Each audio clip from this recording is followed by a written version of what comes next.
우리가 지난 시간에는 성령의 9가지 열매를 본문을 바탕으로 해서 삶을 변화시키는 하나님의 능력이라는 시리즈로 12번에 걸쳐서 말씀을 나누었는데요. 오늘은 천국을 누리며 확장하는 사람들, 여러분에게는 너무나 익숙하고 친숙한 표현입니다만은 그 주제로 한 7차례 정도 말씀을 나누려고 하는데, 오늘 첫 번째 시간, 작은 왕국이 아닌 큰 왕국으로, 작은 왕국이 아닌 큰 왕국으로 라고 하는 주제로 말씀을 좀 전합니다.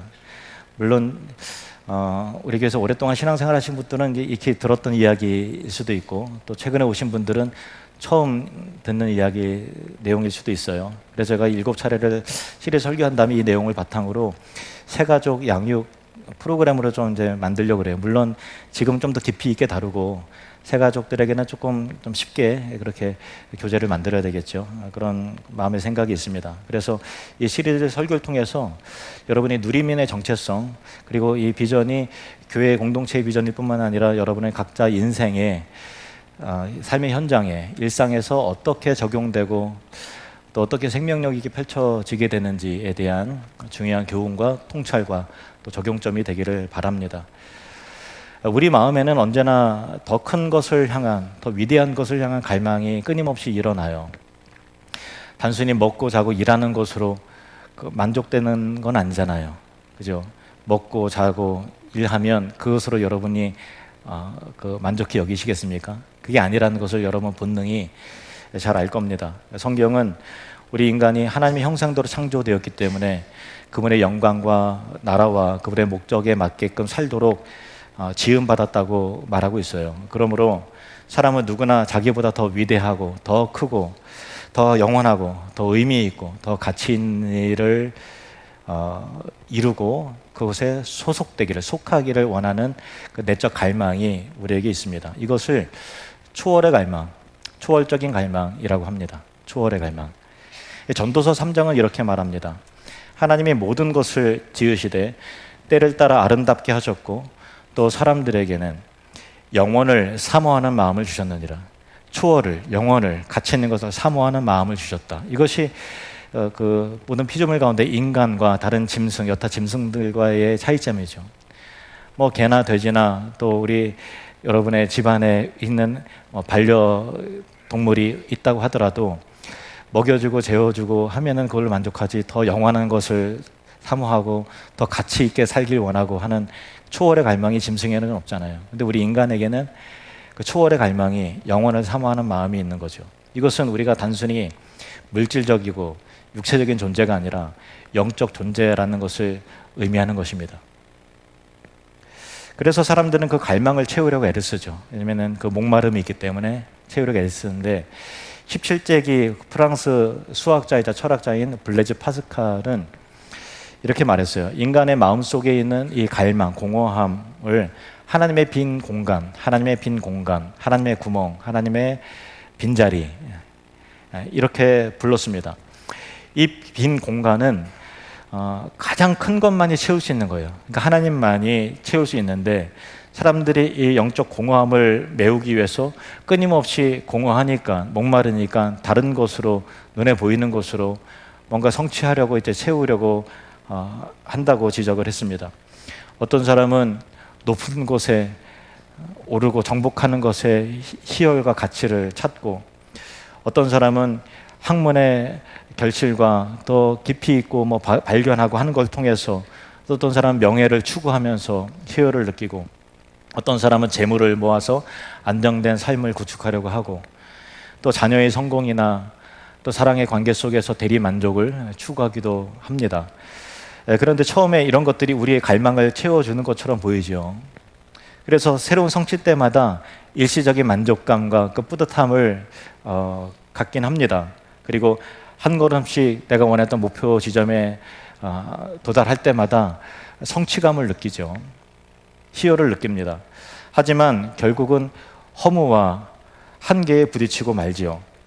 이런 인간의 노력을 다르게 표현하면 많은 이들이 자기들만의 작은 왕국을 세우며 산다는 거예요. 작은 왕국을 세우려 산다. 무슨 말인가 하면은, 작은 왕국이라는 것은 더 많이 소유하려고 하고, 더 높이 올라가려고 하고, 더 인정받으려고 하고, 더 많은 지지를 얻으려고 하고 더 안전하게 살고자 하는 자기 중심적 욕망의 총합이죠.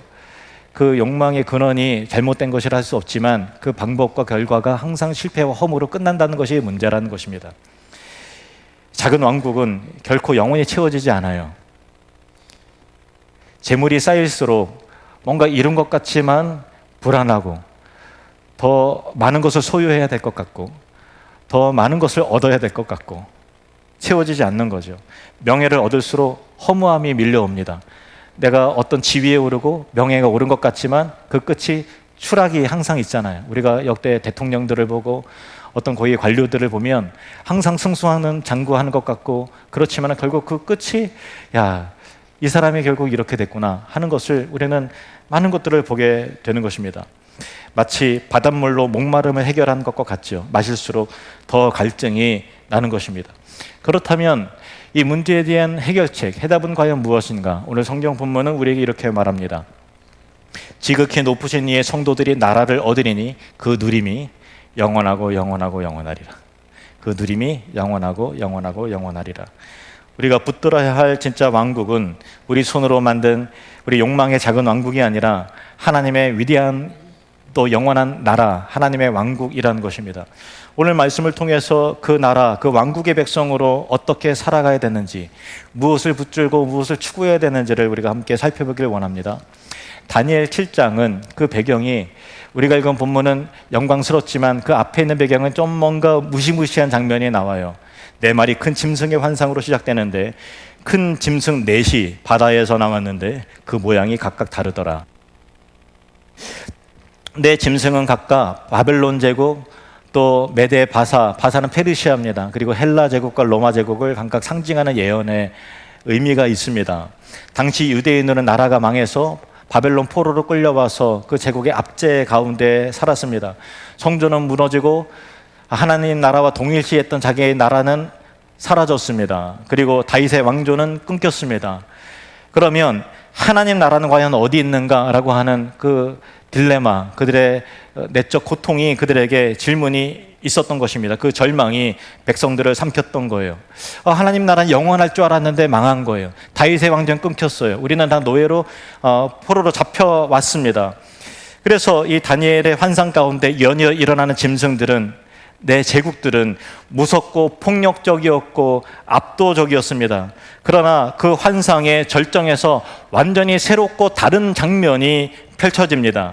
인자 같은 이가 하늘 구름을 타고 나타나시는데 다니엘은 이렇게 이 부분을 기록합니다.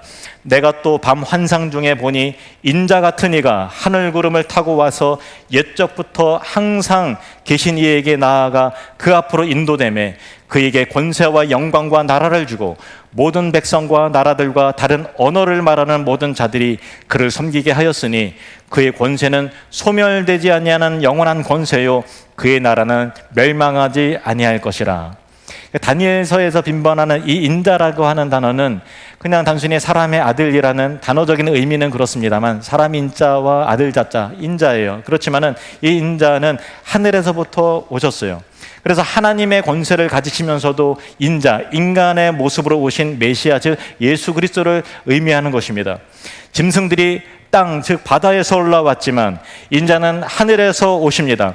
짐승들이 무서움과 잔혹함과 무력으로 다스렸지만 인자는 의와 평강과 사랑으로 다스리십니다. 무엇보다 짐승들의 나라는 결국은 정말 완전한 것 같고 무시무시한 것 같아요. 당시의 바벨론 제국 정말 얼마나 그 영광이 끝까지 갈 것 같았어요. 페르시아도 마찬가지고 알렉산더의 헬라 제국도 마찬가지고 로마 제국도 마찬가지였습니다. 그런데 결국은 멸망하게 되는 거예요. 하지만 인자의 나라는 영원하다라는 것입니다. 이것이 고난 가운데 있었던 이스라엘에게 하나님 나라는 과연 어디 있는가, 우리의 나라는 어디에, 우리의 백성들은 어느 나라에 종속되었는가라고 하는 질문에 답하는 절대적 소망이 되었고 해결책이 되었고 그들의 문제에 답이 되었습니다. 오늘 우리에게도 역시 희망이 되는 것입니다. 하나님은 우리의 손으로 지은 작은 왕국의 주인이 아니라 큰 왕국의 대리 통치자로 창조하셨습니다. 창세기 1장 27절 28절에 하나님이 자기 형상 곧 하나님의 형상대로 사람을 창조하시되 남자와 여자를 창조하시고 하나님이 그들에게 복을 주시며 하나님이 그들에게 이르시되 생육하고 번성하여 땅에 충만하라. 땅을 정복하라.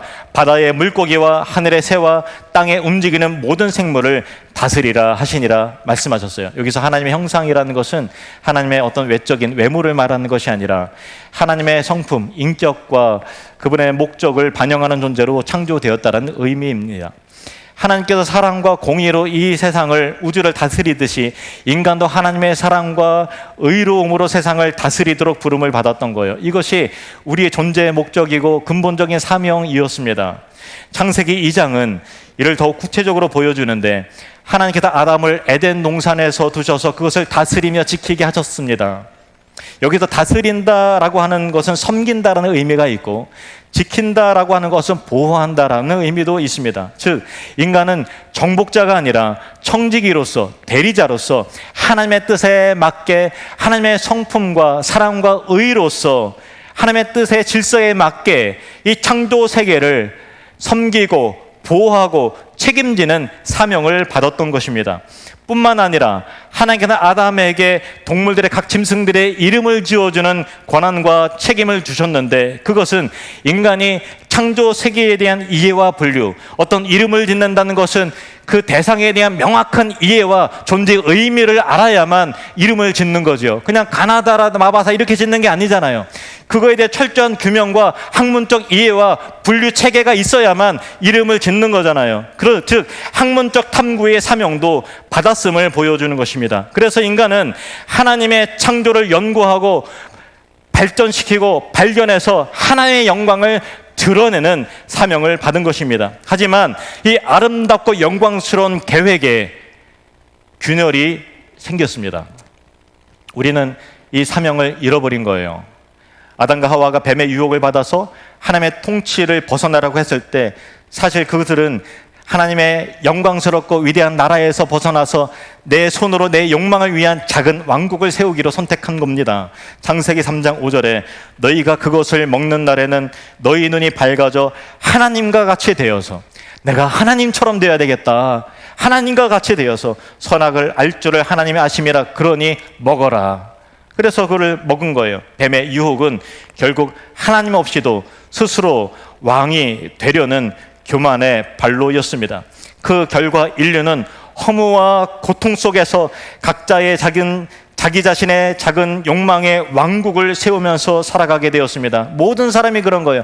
가인이 아벨을 쳐 죽인 것도 나의 욕망과 나의 작은 왕국을 위해서 그런 것이고 모든 인류가 바벨탑을 쌓은 것도 자기의 왕국을 세우기 위해서 그런 것이고 인류의 모든 역사와 모든 사건과 사고들은 작은 왕국에 맞닿아 있다라는 것입니다. 이 모든 것이 하나님의 영원한 큰 왕국을 거부하고 인간 중심의 작은 왕국을 세우려는 시도였습니다.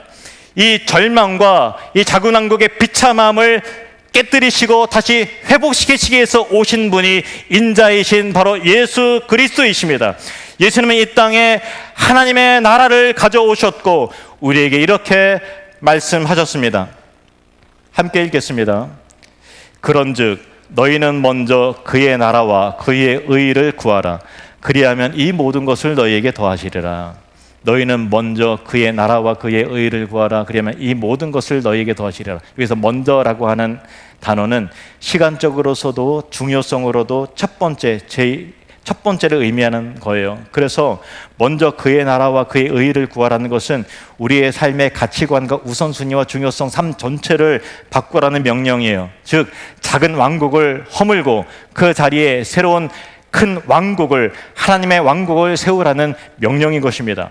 그의 나라는 하나님의 통치가 실현되는 영역을 말하는 거예요. 장소의 문제가 아닙니다. 어디 있든지 하나님의 다스림인 곳이 그의 나라인 것입니다. 이것은 단순히 미래의 천국만을 의미하는 것이 아니라 지금 이 땅에서부터 하나님의 뜻이 이루어지고 하나님의 통치가 이루어지는 그 현장이 바로 천국이요 하나님 나라인 것입니다.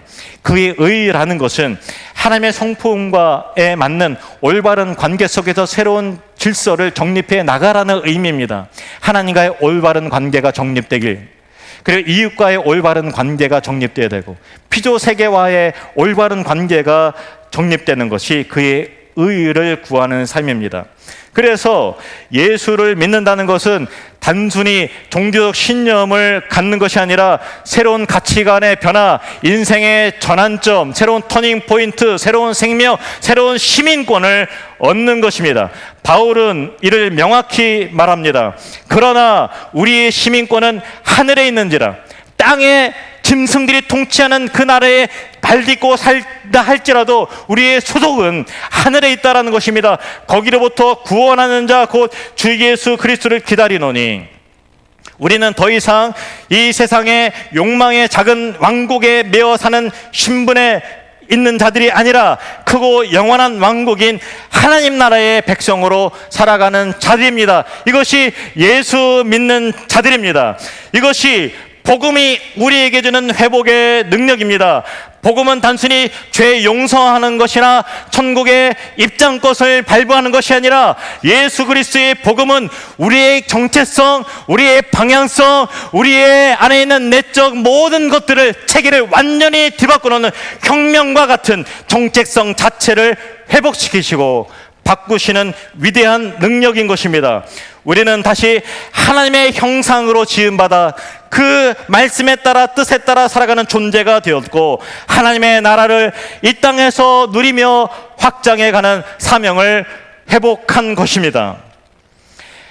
하나님 나라에 대한 그 올바른 이해를 돕기 위한 중요한 신학적 개념이 있는데 신학교에 가면은 우리 이제 개혁주의 신학, 장로교 신학 가면 귀에 딱지가 듣도록 듣는 게 있어요. 그 말의 표현은 뭐냐면 이미 그러나 아직이라는 거예요.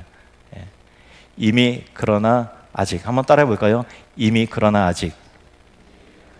이게 무슨 의미인가 하면요, 예수님전이 2000년 전에 초림, 이 땅 가운데 오셔서 십자가에서 구속사역을 이루시고 또 부활하시고 하심을 통해서 하나님 나라는 이미 이 땅 가운데 시작이 되었어요. 그리고 다시 오시는 것을 재림이라 하잖아요. 2000년에 오신 건 초림, 다시 언젠가 다시 오시죠. 다시 오시는 재림으로 그의 나라를 완성해 나가는 거죠. 이미 시작된 나라가 주님의 재림으로 완성이 됐는데 그 과도기적인 상황과 긴장감, 이미 시작되는데 아직 완성되지 않았던 그 긴장감의 상황을, 그 갈등의 상황을 이미와 아직이라는 신학적 개념을 사용합니다. 하나님 나라는 시작이 됐는데 우리가 이 땅에 누릴 수 있는데 아직 완성되지 않은 거예요. 좀 더 설명을 드리면 예수님께서 복음서에 보면 사람들과 대화하시면서 하나님 나라가 너희 가운데 있느니라 이렇게 말씀하셨잖아요. 이 말씀하신 건 하나님 나라가 이미 현재적인 실제로 이미 이루어졌음을 의미하는 거예요. 그래서 하나님 나라의 이루어졌음을, 시작되었음을 선포하는 것 가운데서 병든 자가 고침을 받고 귀신들이 떠나가게 되고 하나님의 말씀이, 예수님이 전하는 복음의 권능이 있고 권세가 있고 죽은 자가 살아나고 신자가 변화가 되고 가치관이 바뀌고 하는 하나님의 통치가 시작이 된 거죠. 용서할 수 없는데 복음이 그를 용서하는 사람으로 만들고 모든 변화가 하나님 나라가 우리 가운데 있기 때문에 그런 것입니다. 그러나 반면에 너희는 이렇게 기도하라 라고 말씀하신 주기도문에서 나라가 임하시오며 하나님 나라가, 하나님 뜻이 이 땅 가운데 이루어지도록 기도하라고 하신 것은 하나님 나라가 아직 완전히 완성되지 않았기 때문에 그의 나라를 이 땅 가운데 이루어지도록, 그의 나라가 이 땅 가운데 이루어지도록 구해야 된다라고 하는 기도죠. 그래서 세상에는 여전히 죄와 악이 존재하고 하나님의 공의와 통치가 완전히 완벽하게 실현되지 않았고 그래서 신자인 우리도 죄와 유혹에 여전히 영향을 받는 거예요. 그래서 여러분들이 이런 의문을 품을 때가 있잖아요. 아니 하나님이 살아계시는 왜 이런 고통을, 이런 죄와 이런 불의한 일들이 이 세상 가운데 일어나는 건 과연 무엇이냐라고 했을 때 이런 하나님 나라에 대한 정의가 그 사람에게 정리가 안 됐기 때문에 오해하는 거죠. 하나님 나라는 시작됐는데 완성되지 않은 거예요. 그래서 이 세상에는 굶어 죽는 일이 일어나고 부의 편중이 일어나고 공의가 실현되는 것 같지만 뭔가 어색하고 그렇잖아요. 재판을 하지만 공의롭게 재판하는 것 같지만 흉내만 낼 뿐이고 뭔가 불의한 일들이, 공평하지 않은 일들이 이 땅 가운데 일어나는 이유가 하나님 나라가 아직 완성되지 않았기 때문인 것이죠. 이는 우리 신앙생활에 매우 중요한 가치와 의미를 갖습니다. 우리는 이미 하나님 나라의 백성으로 살아요. 그래서 천국을 누리면서 살 수 있어요. 그러나 아직도 이 세상에서 살아가잖아요. 짐승이 다스리는 그 시대의 그 사람들처럼. 이미 승리를 확신하죠. 예수님께서 사단의 권세 이기시고 십자가와 부활에 승리하셨어요. 그러나 아직 우리는 실제적인 삶 속에서 영적인 전투를 치르면서 살아야 되는 거예요. 이미 하나님의 자녀예요. 그렇지만은 아직도 성숙해가는 과정 가운데 있죠. 자녀인데 자녀답지 않을 때가 많이 있죠. 이미 구원을 받았어요. 그렇지만 아직도 온전하지 못하기 때문에 성화의 과정을 걸어가야 되는 것입니다. 따라서 우리는 절망하지도 않고 교만할 수도 없어요. 왜냐하면 세상의 악과 고통을 보면서 절망하지 않는 이유는 예수님께서 이미 이기셨고 승리하셨기 때문에, 승리하실 거기 때문에 우리는 절망하지 않아요. 하나님 나라는 반드시 확장되고 완성될 것입니다. 그러나 현재의 성취에서 만족해서 교만하지도 않아요. 왜냐하면 아직 완성되지 않았기 때문에 우리의 부족함과 한계를 잘 알아요. 교회도 그런 관점이어야 돼요. 교회가 그럴 수 있느냐? 그럴 수 있죠. 교회니까. 하나님 나라가 시작되었는데 완성되지 않았어요. 의인으로 인정받은 죄인들이 뒤섞여 있는 것이 바로 교회인 것입니다. 그래서 여러분, 시험 들지 마세요. 복음은 단순한 추상적 이론이 아니라 우리 삶 전체를 바꾸는 그리스도의 능력입니다. 그러므로 하나님 나라의 백성으로 큰 왕국의 소속감을 갖고서 큰 왕국의 가치관을 가지고 살아가는 매우 구체적이고 실제적인 일로 나타납니다. 가정은 자기 욕망 중심의 작은 왕국을 세우기에 아주 적합한 토양이지요. 부모는 자녀의 성적과 성공에 집착을 합니다. 대리 만족을 하려고 그러는 거예요. 부부는 서로 간에 사랑했는데 사랑하면 힘과 능력이 없는 거예요. 그래서 서로 간의 성취와 사회적인 지위를 통해서 자기를 증명하려고 하는 겁니다. 하지만 큰 왕국의 백성은 자녀를 하나님 나라의 거룩한 백성으로 세우는 것을 최우선적 가치로 두는 거죠. 배우자를 경쟁자가 아니라 동역자로 바라보는 거예요. 응원하고 지지합니다. 그 사람의 비전이 이루어질 수 있도록 기도하고 협력하는 것입니다. 그리고 섬김과 사랑의 삶을 중심에 두는 거예요. 자녀가 원하는 대학에 또 전하는 직장에 그토록 몇 년 동안 노력했는데 낙방하고 꿈이 실현되지 않았어요. 그럴 때 부모의 마음은 무너지고 비통하고 안타깝죠. 당사자는 얼마나 힘들겠어요. 밤새 기도하고 학원도 보내며 뒷바라지 했는데 결과가 이거라니 정말 참 한탄이 나오고 억장이 감정적으로 무너질 때가 있어요. 세상은 그 아이에게 한 번 실패하고 두 번 실패하고 세 번 실패하면 은근히 실패자 나고자라는 딱지를 은근히 붙입니다. 그게 세상이에요. 하지만 하나님 나라의 눈으로 바라보면 이야기는 달라지는 거예요. 작은 왕국의 눈으로 봤을 때는 실패한 거죠. 근데 하나님 나라의 왕국의 눈으로 바라보면 실패가 아니라 하나님을 만나는 영적 기회고 믿음과 성품이 단련되고 깊어지는 기회가 되는 겁니다. 그때 부모가 자녀에게 이렇게 말해줄 수 있어요. 아들아, 딸아, 너가 어느 대학에 어느 직장에서 갔느냐보다 너가 하나님의 자녀로 살아가느냐가 훨씬 더 중요한 문제란다. 하나님은 이 눈물에 이 고난의 기간까지도 사용하셔서 너를 반드시 위대한 사람으로 세워나가실 것이다. 그 고백이 흘러나올 때 그 가정 안의 작은 왕국은 허물어지고 위대한 영원한 왕국은 세워지기 시작하는 것입니다. 직장은 욕망의 작은 왕국들이 치열하게 부딪히는 전쟁터와 같습니다. 사람들은 승진과 성취와 야망을 위해서 서로 달리고 조금이라도 앞서고 잡아 끌려고 안간힘을 쓰는 거예요. 온갖 술수와 모함이 난무합니다. 그래서 동료는 동역자가 아니라 경쟁자가 되는 거예요. 돕는 듯 하지만 뒤에다가 칼을 꼽아요. 그런 것들을 얼마나 많이 우리는 경험하고 살아갑니까? 하지만 큰 왕국의 백성은 다르게 살아가는 자들 아닙니까? 하나님의 영광을 먼저 두고 정직과 성실로 일합니다. 하나님이 보시니까, 하나님의 주인이니까, 그 사당의 주인이 아니잖아요. 하나님 앞에서 하는 거예요. 모든 일을 죽게 하듯 하는 것입니다. 내가 일하는 것 자체가 하나님 나라를 확장하는 도구임을 알기 때문에 교사든 의사든 농부든 직장인이든 사장이든 각자의 자리에서 하나님의 선하심을, 그 성령의 열매를 드러내려고 사는 것입니다. 또한 동료를 밟고 올라서는 사람이 아니라 함께 세워가야 될 이웃으로 바라보는 거예요. 관점이 달라요.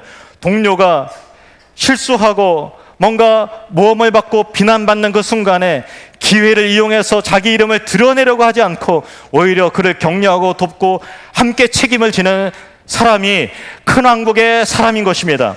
세상 눈에는 어리석어 보이고 손해나는 것처럼 보이고 너는 바보처럼 네 앞가림도 못하냐고 그렇게 하지만은 우리는 작은 왕국을 위해서 살아가는 것이 아니라 영원한 주님의 나를 위해서 살아가는 자들입니다. 그러므로 우리의 왕이 그 사람을 절대 손해보게 하지 않으십니다. 그렇게 사는 사람이 큰 왕국의 백성인 것이죠. 많은 사람이 돈으로 재물로 자기 왕국을 세워나갑니다. 큰 집을 사고 더 큰 자동차와 더 많은 것들을 굴리려고 하고 더 많은 저축을 하고 더 안전한 노후를 준비하는 것이 삶의 목표가 되었습니다. 나쁘다고는 할 수 없지만 그것이 최우선순위의 목표가 되었을 때 그것은 우상이 되는 것입니다. 돈이 있어야 마음이 모이고 돈이 있어야 내가 존중받는다고 믿습니다. 작은 왕국의 가치관을 자기의 가치관으로 대입을 시켜버린 것입니다. 하지만 큰 왕국의 백성은 돈을 전혀 다른 가치로 보는 것입니다. 재정은, 물질은 내 왕국을 쌓는 벽돌이 아니라 하나님 나라의 확장하는 도구인 것입니다. 많든 적든 하나님께로부터 받은 것임을 인정합니다. 내가 가진 만큼 하나님의 영광과 유익을 위해서 사용합니다. 나보다 못한 가난한 이웃을 돌보고 교회와 선교의 비전을 위해서 각자의 형편에 따라서 헌신하는 것입니다. 때로는 얼마나 삶이 힘들어요. 재정적인 압박과 어려움으로 해서 마음이 고통을 겪고 슬퍼하고 답답하고 무거운 짐을 질 때도 있습니다. 그러나 큰 왕국의 사람은 절망하지 않습니다. 공중의 새도 심지도 않고 거두지도 않지만 하나님께서 이렇게 기르시고 입히시거든 하물며 너희일까 보냐라고 하는 예수님의 말씀처럼 우리를 돌보시는 하나님 아버지를 끊임없이 신뢰해 나갑니다. 당장 여유 있게 헌금하기 어려운 상황이라 해도 부끄러워하지 않습니다. 왜냐하면 하나님은 우리의 마음과 우리 형편을 아시기 때문입니다. 어려운 중에도 감사하는 마음으로 작은 것이라도 나누려고 하는 그 마음 자체를 하나님 귀하게 여기시는 우리를 사랑하시는 아버지이십니다. 11조와 헌금은 종교적 의무가 아닙니다. 그것은 돈은 내 주인이 아니라 하나님만이 나의 주인입니다 라고 하는 영적 선포이자 믿음의 행위인 것입니다. 큰 왕국의 백성은 어떤 상황에서든지 하나님이 진짜 주인이심을 고백합니다. 이 믿음의 선포가 여러분에게 있으시기를 축원합니다. 고난은 작은 왕국이 무너지는 순간을 드러냅니다. 고난이 없을 때는 작은 왕국이 내게 있는지도 몰라요. 그냥 살아갑니다. 그런데 고난이 닥쳤을 때 내가 쌓아 올렸던 작은 왕국이 무너지면서 내 욕망의 실체가, 내가 구축하려던 안전한 추구하는 그 삶의 실체가 드러나게 되는 것입니다. 그래서 고난은 위기인 것이죠.